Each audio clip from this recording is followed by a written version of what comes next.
एका गावाचं नाव होतं सोनखेड. सकाळची बातमी पसरली होती. देशमुखांच्या घरी पुन्हा मुलगी झाली. ही बातमी ऐकून कोणी आनंदी नव्हतं. कारण देशमुख म्हणजे रघुनाथ देशमुख, गावातला श्रीमंत शेतकरी.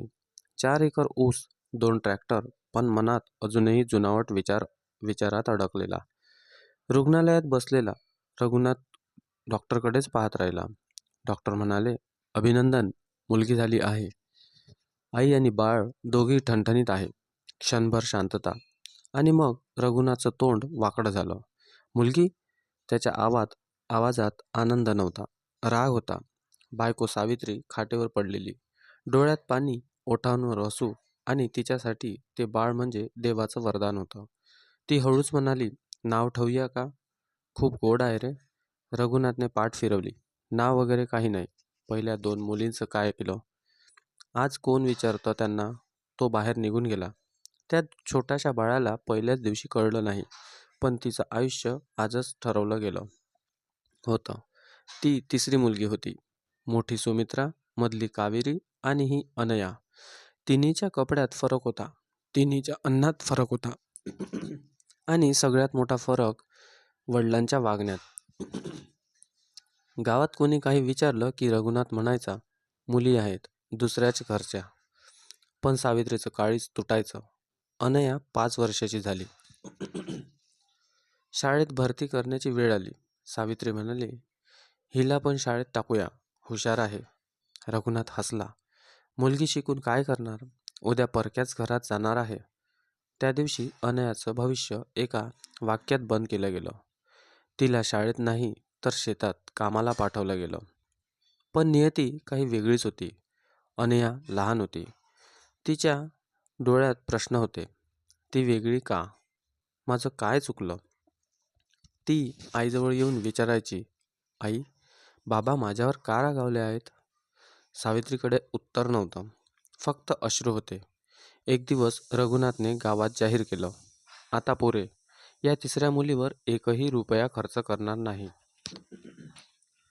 त्या रात्री सावित्रीने पहिल्यांदा देवाला विचारलं, "देवा, मुलगी जन्माला घालणं पाप आहे का?" आणि त्याच क्षणी अनयाच्या आयुष्याची खरी परीक्षा सुरू झाली. अनया 7 वर्षाची झाली होती, पण तिचं आयुष्य 7 वर्षाच्या मुलीसारखं नव्हतं. तिच्या हातात खेळणी नव्हती, तर कामांची यादी होती. सकाळी उठताच आईला पाणी भरायला मदत, जनावरांना चारा, घर झाडणं आणि उरलं-सुरलं अन्न खाणं. शाळेच्या वाटेवरून जाताना ती रोज मुलांकडे पाहायची. पुस्तक, दप्तर, हसणारी तोंडं, आणि स्वतःकडे पाहून मनात म्हणायची, "मी काय वेगळी आहे का?" गावातली शाळा घराजवळच होती. दुपारी सुट्टीच्या वेळी अनया शाळेच्या खिडकीजवळ उभी राहायची.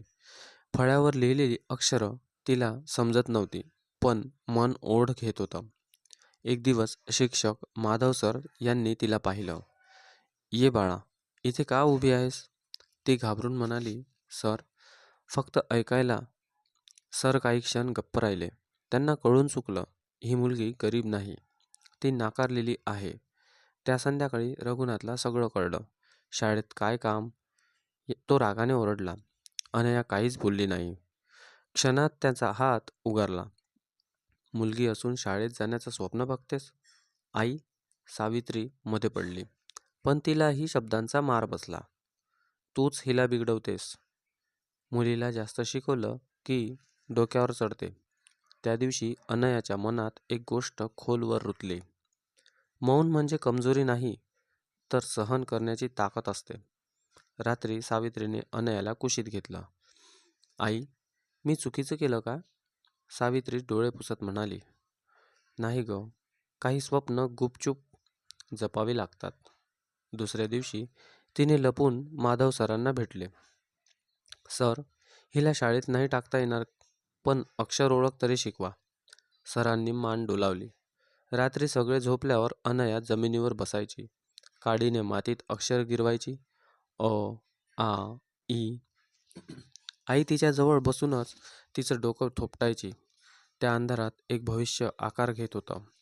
एक दिवस रघुनाथने ठामपणे सांगितलं, "अनया आता कामाला जाणार. घरात एक पोट जास्त आहे." त्या रात्री अनया रडली नाही. तिने पहिल्यांदा मनात निर्णय घेतला, मला नाकारलं आहे, पण मला हरायचं नाही. अनया 10 वर्षाची झाली होती. त्या वयात मुली बाहुल्या खेळतात आणि अनया कामाला जात होती. रघुनाथने तिला गावातल्या एका श्रीमंत घरात कामाला लावलं. सकाळी 5 वाजता उठणं, भांडी घासणं, घर साफ करणं आणि दिवसभर उभं राहणं. काम केलं नाही तर ओरड, चूक झाली तर अपमान. एक दिवस तिच्या हातून काच फुटली. घरच्या मालकीनबाईंनी जोरात ओरडलं, अक्कल नाही का? कामाला ठेवायचं म्हणजे डोक्यावर बसवायचं का? अनया गप्प, डोळ्यात पाणी, पण ओठ मिटलेले. त्या क्षणी तिला आठवलं आईचं वाक्य, सहनशीलता म्हणजे हार नाही. त्या घरात एक आजी राहत होती, सरस्वती आजी. सगळ्यांच्या ओरडण्याच्या आवाजात आजीने अनयाला जवळ बोलावलं. बाळा, नाव काय तुझं? अनया. डोळ्यात खूप काही आहे तुझ्या. त्या दिवसापासून आजी अनयावर लक्ष ठेवू लागल्या. आजी संध्याकाळी तिला वर्तमानपत्र वाचायला लावायच्या. हे काय अक्षर? अनया थपकायची, पण उत्तर देण्याचा प्रयत्न करायची. आजी हसायच्या. चूक झाली तरी चालेल, शिक्षण थांबवू नकोस. त्या शब्दांनी अनयाच्या मनात नवा विश्वास जागा झाला. एका महिन्यानी रघुनाथ पैसे घ्यायला आला. जास्त वेळ काम करून घ्या हिला, तो मालकीनबाईंना म्हणाला. त्यावेळी आजीने सगळं ऐकलं. आजीच्या डोळ्यात पाणी आलं. रात्री आजीने अनयाला विचारलं, बाळा, तुला शिकायचं आहे का? अनया पहिल्यांदा मोठ्याने म्हणाली, हो. तो शब्द तिच्या आयुष्यातला पहिला आवाज होता. सरस्वती आजी त्या रात्री झोपल्या नाही. अनयाच्या डोळ्यात त्यांनी स्वतःचं जुनं आयुष्य पाहिलं होतं. स्वप्न असूनही दडपलेली. सकाळीच आजीने घरात जाहीर केलं, ही मुलगी आता माझ्या सोबतच राहणार. काम करेल, पण शिकेलही. मालकीनबाई चकित झाल्या. आजी, हे शक्य आहे का? आजी ठाम, नसेल तर मी शक्य करेन.